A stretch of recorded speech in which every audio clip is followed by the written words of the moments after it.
Hello বন্ধুরা, আজকে একটা নতুন রেসিপি বানাতে চলেছি। আপনারা কে কে খেয়েছেন কি না খেয়েছেন সেটা জানি না। আমি আজকে বানাচ্ছি। একটা মাছের মাথা নিয়েছি, কাতল মাছের মাথা, সেটাকে ভেজে রেখে দিয়েছি। তারপর একটু তেল দিয়ে দিয়েছি, তার মধ্যে রসুন থেতো করে লাল করে ভেজে নিয়েছি। ভাজা হওয়ার পর সেখানে দিয়েছি ঝিঙে বেগুন দিয়েছি, দিয়ে তার মধ্যে নুন হলুদ কাঁচা লঙ্কা চেরা দিয়েছি, দিয়ে সেটাকে নেড়েচেড়ে ঢেকে দিয়েছি।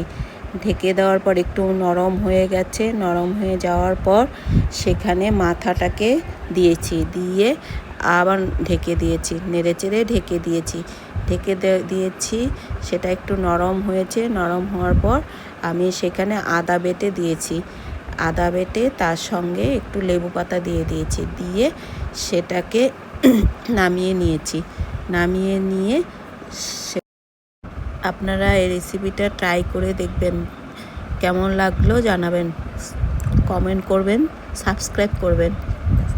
শান্তাস কিচেন্স।